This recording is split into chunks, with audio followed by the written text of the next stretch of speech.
So this offseason, the AFC East was full of lots of hype, mainly due to the fact that Aaron Rodgers came in, big trade with Green Bay to the Jets, and unfortunately, that entire plan for Rodgers to resurrect the Jets into playoff contenders all went out the window on Monday Night Football when he tore his Achilles. And I think with all that news this offseason, the Dolphins were definitely overshadowed. I saw people who were, confident in what the Dolphins could be with a healthy Tua, but overall, I would say that there wasn't a ton of talk about the Miami Dolphins.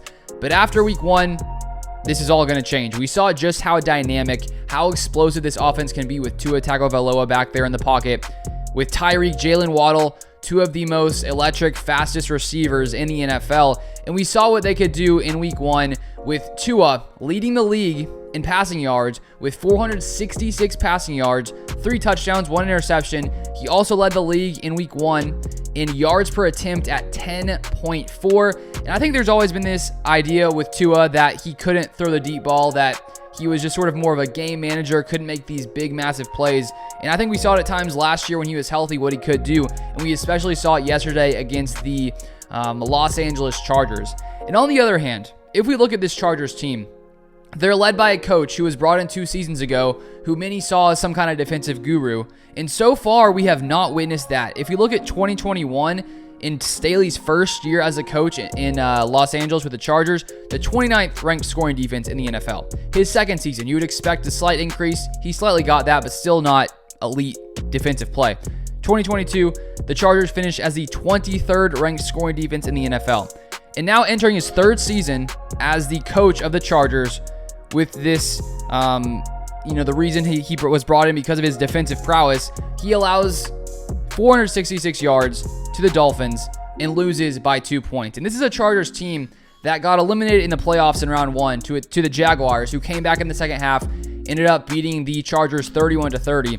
And so this is a consistent failure by Staley in this Chargers defense. And when you look at the amount of talent that the Chargers have on defense with, their pass rushers, Khalil Mack, Joey Bosa, you would expect a much better performance coming into the season. And I understand the Dolphins, yes, they have an explosive offense. They are very dangerous.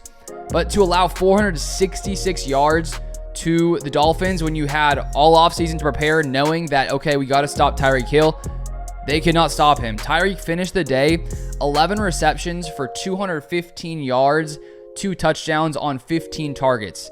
So the plan did not work. The Chargers could do nothing against the Dolphins offense. And so I think when we look at the Chargers, of course, they have an elite offense. We saw that in week 1. They brought in Kellen Moore, and they dominated in the run. They ran for over 200 yards. Herbert had a great day. But if Herbert, has to carry this team and this defense can't carry their weight at all, it's not even like they're mid-tier. They're atrocious. They were atrocious week 1. And this should improve, I think, as they face weaker opponents, because the Dolphins offense is very explosive, probably has one of the most, if not the most explosive receiver corps in the NFL. But come playoff time, when you're facing other elite offenses, even if Herbert comes in and balls out, the offense puts up 30 points, the defense is still likely going to hold them back. And so I don't know how much longer Brandon Staley will be there with the Chargers, because he's supposed to be a defensive mastermind, a guy who can really come in and bring that, what's needed to make that defense reach that next level.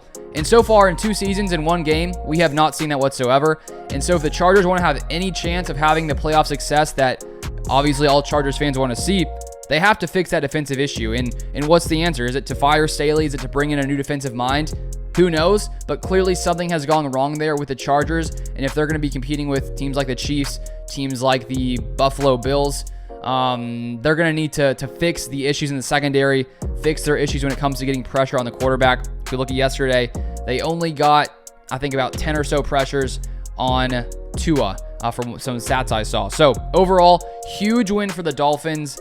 And if Tua can stay healthy, this is a very dangerous Dolphins team. And now the fact that Rodgers is down for the Jets, the odds of the Dolphins really competing for that number 1 spot in the AFC East have definitely taken a climb. So we'll see what happens going forward. Can the Chargers fix these defensive issues, or will it continue like it has the past 2 seasons? And we'll get to witness and continue to watch the explosiveness and the insane ability of Tyreek Hill in this Dolphins offense. And if you'd like to see more NFL content like this, feel free to subscribe. That's what I cover on this channel. So thank you so much for watching, and I'll see you guys next time.